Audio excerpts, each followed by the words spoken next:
Si queremos licitar un contrato de consultoría y asistencia, tendremos que acudir a la norma a ver en qué epígrafe se encuentra regulado. ¿Qué nos lleva a esto? A afirmar pues que ha existido una ampliación bastante considerable en la configuración del contrato de servicios. ¿Esta ampliación qué supone o qué implica? Lo primero, pues que exista una dificultad real para fijar o para concretar cuál es el objeto propiamente del contrato de servicio. No puedo aplicar una regla para todos. No puedo decir, contrato de servicios tiene este marco jurídico. No lo puedo hacer. Y no lo puedo hacer por distintas razones. La primera de ellas, porque el artículo 10 del texto refundido de la Ley de Contratos del Sector Público, cuando define el contrato de servicios, lo hace por exclusión. Que esas son las peores definiciones. Porque, ¿qué es un contrato de servicio? Dice la ley. Son contratos de servicios aquellos cuyo objeto son prestaciones de hacer consistentes en el desarrollo de una actividad o dirigidas a la obtención de un resultado distinto de una obra o un suministro. Es decir, es por exclusión. Todo aquello, en principio, y en principio lo vamos a poner entrecomillado, que no sea ni una obra ni un suministro, puede que sea un contrato de servicio. Y yo digo puede que sea, porque aunque el texto refundido, el artículo 10, me dice que no sea obra o suministro, me voy a la categoría de los contratos que antes refería y digo, es que hay muchos más. Es que las directivas de la Unión Europea solo se preocupan de 3 tipos contractuales: las obras, los servicios y los suministros. Y se preocupan de ellos con el carácter de contratos típicos, o lo que nosotros conocemos como contratos típicos, desde la década de los años 70. Y concretamente desde 1992 la Directiva de Servicios. Después se ha refundido, se refundieron las directivas del 2004. En esa definición por exclusión nos olvidamos de otros contratos. Nos estamos olvidando pues, de un contrato como los contratos administrativos especiales, que vale, sí, tienen en este momento un carácter residual, pero siguen existiendo. Pero no lo contrapone, fijaros, no lo contrapone a un contrato administrativo especial. No lo contrapone tampoco pues, a otros contratos. Bueno, el de colaboración público-privada evidentemente no lo va a contraponer a ello, pero esa definición por exclusión, más que ayudarnos en algún momento, digamos que nos perjudica, porque dice, bueno, vale, es una prestación de hacer. Por tanto, la primera de las cuestiones que tenemos que tener claras es que cuando vamos a licitar un contrato de servicios, el objeto contractual va a tener que estar relacionado con una prestación de hacer. ¿De hacer por parte de quién? Pues por parte de un contratista para la administración pública o para una entidad que conforma el sector público. Además de esta prestación de hacer, que antes os comentaba, se contrapone con la obra o con el suministro, pero no con todos los contratos típicos, no con todos los contratos que están regulados en el texto refundido de la Ley de Contratos del Sector Público. Por tanto, a la hora de licitarlo también habrá que delimitar su contenido en relación a estos tipos contractuales, no solo a la obra o al suministro, sino también al resto. Además de ello, y es una cuestión que las leyes anteriores sí que lo mejoraban en cierta manera, no se enumera qué tipo de prestaciones puede integrarse como servicios. En la legislación anterior, en esa que me estaba remitiendo, de la Ley 13/1995, sí que me decía qué prestaciones formaban parte del contrato de servicio. Sí me decía, en cierta manera, qué podía contratar bajo el paraguas del contrato de servicio. Ahora no. Esa definición por exclusión la copiamos más o menos, copiar, entenderlo de copiar, de la Directiva de la Unión Europea, que también hace lo mismo. Por exclusión regula qué es o define qué es un contrato de servicios. Se elimina un dato que yo consideraba fundamental en el texto refundido de la Ley de Contratos de las Administraciones Públicas, que era el relativo a la referencia que el servicio fuera complementario para el funcionamiento de la Administración. Y cuando hablaba de que fuera complementario para el funcionamiento de la Administración, nos daba o nos ofrecía uno de los elementos que eran delimitadores de la figura en la regulación anterior, que era que la prestación sirviera directamente a la Administración, no a los ciudadanos o no a los usuarios, sino directamente a la Administración. Cuando pretendíamos diferenciarlo de otras figuras, ¿qué hacíamos? Decíamos, ¿quién es el beneficiario del servicio? ¿La administración? Pues entonces es un contrato de servicio. Y nos quedábamos, pues la verdad que felices. Bueno, felices, no sé si felices es la palabra, pero contentos, en el sentido de decir, si el usuario de ese servicio va a ser la administración pública, como el texto refundido de la Ley de Contratos de las Administraciones Públicas me dice expresamente que el contrato de servicios está destinado o está dirigido al funcionamiento de la administración, pues estamos ante un contrato de servicio. Ahora vamos a ver que las cosas se han complicado un poco, que no solo es eso. Pero en el texto refundido de la Ley de Contratos desarrolla en un anexo, en el anexo segundo, categorías de contratos de servicio. Esas categorías se dividen en dos grandes bloques. La categoría del 1 al 26, de las categorías de esas prestaciones de servicios, condicionan, por un lado, su naturaleza jurídica y, por tanto, toda la legislación que le resulta de aplicación. Es decir, el artículo 10, esa definición por exclusión que decía que no fuera obra o servicio, tenemos que complementarla con el anexo segundo del texto refundido de la Ley de Contratos. El mismo artículo 10 nos lleva a este anexo segundo, y en ese anexo segundo vamos a encontrar las categorías de los servicios que quedarían incluidos dentro del contrato de servicios. Esas categorías, repito, y lo vamos a ver en la siguiente diapositiva, se dividen en dos bloques. De la categoría 1 a la 26 por un lado, y el 27, que es un cajón desastre, que vamos a ver también, y vamos a ver qué podemos incorporar en ese cajón desastre, todas las cuestiones. Este anexo segundo supone, por un lado, que la categoría, la naturaleza jurídica del contrato de servicios varíe y cambie. ¿Por qué? Por lo que antes os decía. Con independencia del sujeto contratante, en ese repaso amplio que había hecho antes, decía, contratos administrativos solo los pueden realizar las administraciones públicas. Contratos privados, todas las entidades del sector público que no son administraciones públicas, cuando contratarán bajo el parámetro de contratos privados. Pues esta clasificación en el contrato de servicios hay que matizarla. ¿Por qué? Porque el propio artículo 19 del texto refundido de la Ley de Contratos me dice, el artículo 20 dice, igualmente son contratos privados los celebrados por una administración pública que tenga por objeto servicios comprendidos en la categoría 6 del anexo segundo. La creación e interpretación artística y literaria o espectáculos comprendidos en la categoría 26 del mismo anexo. Es decir, ya me está diciendo, a esta categoría de contratos administrativos, solo los que realicen las administraciones públicas, hay que hacerle una excepción. La excepción es que, aunque se realicen por administraciones públicas, pero están incluidos en la categoría sexta o en la categoría 26, estaríamos ante un contrato privado. ¿Cuál es la gran diferencia entre un contrato administrativo y un contrato privado? Bueno, pues hay bastantes diferencias, pero la primera es de la legislación aplicable. Cuando nos vamos a la legislación aplicable, vamos a ver que, en primer lugar, a los contratos privados no se les aplica el texto refundido de la Ley de Contratos del sector público, sino su legislación propia.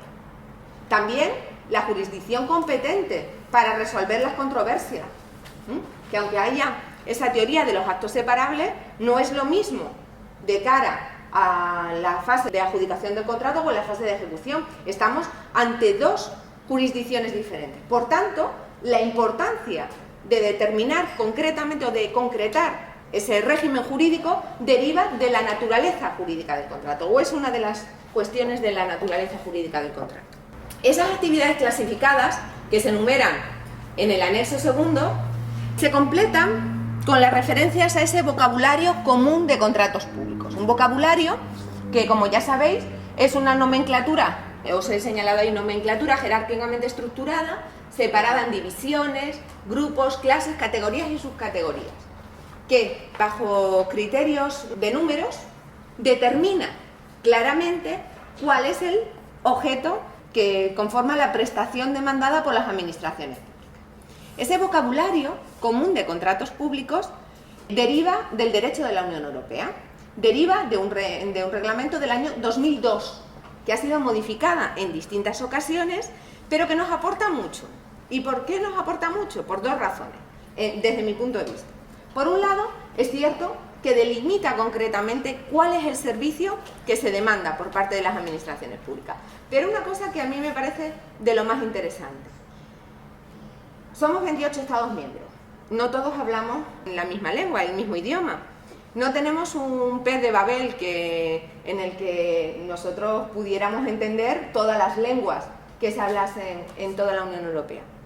Pero podemos acudir a las traducciones o a las versiones de los distintos tipos que se publican en el Diario Oficial de la Unión Europea. Yo acudo al Diario Oficial de la Unión Europea y puedo saber si en Letonia se está licitando un contrato. Imaginaros que soy un operador económico. Puedo saber si se está contratando o se va a licitar un contrato sobre el que yo tengo posibilidades de acudir al mercado y resultar ser contratista público en Letonia. ¿Por qué? Porque el vocabulario va a ser común para todos los Estados miembros. Todos, a la hora de publicar en el Diario Oficial de la Unión Europea cuáles son las prestaciones que demandamos, tenemos que señalar ese epígrafe, tenemos que cumplimentar ese epígrafe del vocabulario común de contratos públicos. Por tanto, por un lado, delimito concretamente el objeto contractual y por otro, posibilito el cumplimiento de la pretendida contratación transfronteriza. Porque si, con independencia, repito, del idioma en el que esté, yo sé que el epígrafe 75 barra y los números que sigan, que ahora no os puedo concretar ninguno, sé que se refiere a un contrato, por ejemplo, de asistencia sanitaria, sé que estoy capacitado para poder contratar él. Entonces, eso nos sirve, por un lado, repito, para concretar el tipo contractual, pero también para dar publicidad y para hacer posible esa contratación transfronteriza que tanto demandan en realidad las directivas de la Unión Europea. Esas categorías de contratos, que repito, tienen su razón de ser en ese vocabulario común de contratos públicos del año 2002, publicado en el Diario Oficial de la Unión Europea, se desarrolla en dos grandes apartados. Por un lado, la categoría 1.26. ¿Qué nos dice un informe de la Junta Consultiva de Contratación Pública Estatal de mayo del 2013? Pues se le presenta a la Junta Consultiva, por parte de un órgano de contratación, la duda de bajo qué epígrafe se puede contratar la contratación para la limpieza de espacios verdes. La limpieza de unos jardines, básicamente de espacios verdes. Y dice, ¿en qué clasificación, en qué categoría del anexo segundo lo puedo incorporar? ¿Por qué? Además de incluirse en una categoría o en otra, derivan consecuencias jurídicas tan importantes como si está sujeto o no a regulación armonizada y si necesita clasificación el contratista. Ahora veremos que después se puede matizar, Pero esas dos consecuencias jurídicas derivan en parte de cuál es el epígrafe en el que nosotros vamos a incluir ese servicio que pretendemos demandar. Entonces, lo primero que nos dice la Junta Consultiva es que las categorías de la 1.26 del anexo segundo no es ejemplificativo. No quiere decir, estos pueden ser tipos contractuales. No, me está diciendo, el tipo contractual es servicio. La categoría son de la 1.26 y no es ejemplificativa, es números clausus, porque deriva también de las directivas de la Unión Europea. ¿De qué directiva? De las del 2004, que eran las que estaban en vigor cuando nosotros aprobamos el texto refundido de la Ley de Contratos del Sector Público.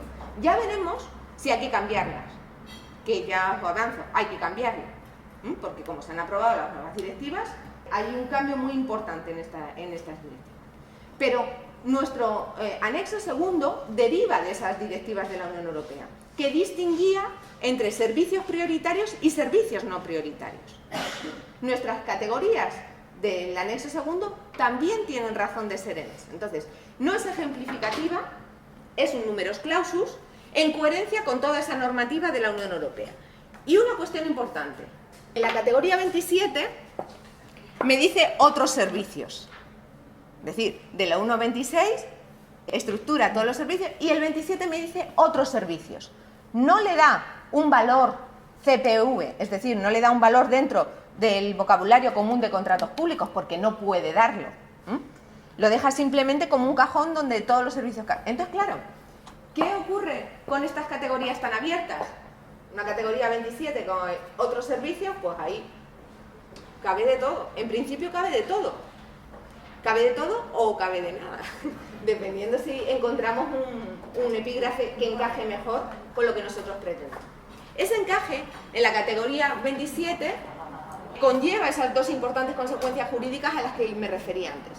La no exigencia de clasificación, porque cuando este informe de la Junta Consultiva se publica, fijaros, estoy hablando de mayo del 2013, no se había publicado la ley 25/2013 de factura electrónica, en la que cambia un poco el sistema de clasificación. Bueno, cambia, pretende cambiar, vamos a decirlo así, que está mejor y es más adecuado. Pretende cambiar. Entonces, dice, el artículo 65 del texto refundido, cuando habla de la clasificación, no incluye los contratos de servicios incorporados a la categoría 27. Esos otros servicios como cajón desastre no son objeto de clasificación, de necesaria clasificación del contratista para poder contratar con la administración pública. Y otra cosa importante, siempre va a ser un contrato que no esté sujeto a regulación armonizada, con independencia de los umbrales económicos. ¿Por qué? Porque en el artículo 16 del texto refundido, cuando habla del contrato de servicio sujeto a regulación armonizada, deja fuera la categoría 27. Y si deja fuera la categoría 27 y yo lo incluyo, el contrato que quiero licitar en la categoría 27, ¿qué supone? Que aunque supere los umbrales económicos, no les voy a tener que dar publicidad en el Diario Oficial de la Unión Europea. Pero lo cierto es que esa consecuencia jurídica es importante, tiene importancia. Fijaros, en las primeras diapositivas os hablé de la delimitación del objeto contractual y os lo puse en 3 bloques. Os recuerdo, sujeto contratante, objeto y umbral económico. El objeto, estoy hablando de las categorías del artículo 2, del anexo 2, perdón. Tengo que concretar dentro del anexo 2 en qué categoría incorporo esa prestación de mando. Los umbrales económicos me van a servir para fijar si está sujeto o no ese contrato a regulación armonizada. Porque el artículo 16, cuando habla del contrato sujeto a regulación armonizada en materia de servicios, solo me estoy refiriendo a materia de servicios, dice, están sujetos a regulación armonizada los contratos de servicios comprendidos en la categoría 1 a 16 del anexo segundo, cuyo valor estimado sea el siguiente, del 1 al 16. Me dice, del 17 al 27 no están sujetos a regulación armonizada, con independencia, repito, del umbral económico. Cuando ustedes vieron en el curso las categorías de contrato, el contrato SARA es aquel que nos obligaba a que por encima de determinados umbrales tuviéramos que dar publicidad europea. En ese Diario Oficial de la Unión Europea, al que antes había hecho referencia, y que ahora, bueno, hay portales específicos. Hay un portal que no sé si conocen, en el que podemos entrar y vemos la licitación en cualquiera de los Estados miembros, a tiempo real. El Diario Oficial de la Unión Europea se divide en diferentes categorías. La L es la de la legislación, donde se publican todas las directivas, todos los reglamentos, etc. La C, que es de las comunicaciones, todo lo que son actos de tramitación de ese marco jurídico. Y después está la LS. El S es el que hace referencia a, dentro de nuestro boletín oficial sería el apartado de anuncios. Pues allí se anuncian todos los contratos de los Estados miembros y de los que conforman el acuerdo de contratación pública también de la Organización Mundial del Comercio o del acuerdo del Espacio Económico Europeo, que también se publican en esos diarios cuando superan determinados umbrales económicos. Y esos umbrales económicos coinciden con los de las directivas y en materia de servicios también están incluidos. Entonces, por eso la importancia, porque si están sujetos a regulación armonizada tendremos que darle publicidad en esos boletines. ¿Qué nos dice el artículo 16? Que solo van a estar sujetos a regulación armonizada los contratos de la categoría 1 a 16. Después vamos a ver el umbral económico, de lo que estamos hablando. De los 130 4.000 euros o de los 207.000 euros. Porque también eso ha sufrido modificación. Sabéis que los umbrales cambian cada 2 años, más o menos. No, más o menos no, cambian cada 2 años. Que ahora además está fijado en las nuevas directivas, está señalado así. Cambian cada 2 años y se ha modificado. O sea, han pasado a ser o 134.000 euros o 207.000, dependiendo de quién sea el sujeto que contrata. Si es administración estatal o es, como dicen las directivas, administraciones subcentrales. Que me encanta a mí la palabra de subcentrales, porque digo, claro, somos 27 Estados miembros y aquí cada uno es de un padre y una madre. En el sentido de, hay estados unitarios, estados descentralizados, estados federales, y no todos ellos tienen un mismo concepto de administración pública. Entonces, la directiva de la Unión Europea dice, cuando es administración estatal o administraciones subcentrales. En cada uno de los estados miembros usted verá qué administración es la subcentral. Pero esos umbrales los fija la propia directiva y nosotros lo único que hacemos es transponerlos al derecho español. Pero fijaros, artículo 16 del texto refundido me habla solo de la categoría 1.16. De la 17 a la 27 no tiene la consideración de contrato sujeto a regulación armonizada. Si no tiene la consideración de contrato sujeto a regulación armonizada, con independencia del umbral económico, no lo tendré que publicar en esos boletines. Tendré otras obligaciones. Obligaciones de tipo de qué procedimientos voy a utilizar. No puedo utilizar un procedimiento negociado por razón de la cuantía cuando superan determinados umbrales económicos. Eso lo tengo claro. Pero no tengo que dar esa publicidad debida. Esa publicidad debida. Y la exigencia de clasificación que ya veremos ahora, ¿no? Entonces, ¿por qué esta diferenciación de categorías? La primera es del 1 al 16. Esas categorías que en todo caso, si superan los umbrales económicos de los 207.000 euros o de los 134.000, siempre van a estar sujetos a regulación armonizada. ¿Qué me pone el anexo segundo? Si veis la norma, además lo vais a ver, pone las categorías de la 1 a la 16, cuál es la descripción del servicio, y viene, por ejemplo, servicios de mantenimiento y reparación, servicios de transporte por vía terrestre, servicios de transporte aéreo, transporte por correo, por vía terrestre o por vía aérea, servicios de telecomunicación, servicios financieros, que esa categoría, la sexta, es la que la propia ley me dice que en todo caso son contratos privados. Con independencia del sujeto contratante, van a ser contratos privados. Hay una resolución de la Junta Consultiva de Contratación Administrativa de Cataluña donde habla de los servicios financieros y también os la incorporo en la documentación del curso para que lo veáis. Si en algún momento tenéis una cuestión de estas, porque sepáis. En todo caso, la categoría sexta también tiene un régimen propio. ¿Por qué? Sí que está sujeta a regulación armonizada, porque el artículo 16 me lo dice, pero va a tener siempre la consideración de contrato privado. ¿Por qué? Porque la ley también me lo dice. Eso es como cuando los niños te dicen, ¿por qué? Pues porque la ley me lo dice. La ley me dice en el artículo 20 que va a ser un contrato privado, con independencia de que lo realice una administración pública, los contratos de servicio de la categoría sexta. ¿Cuál es la categoría sexta? Los servicios financieros.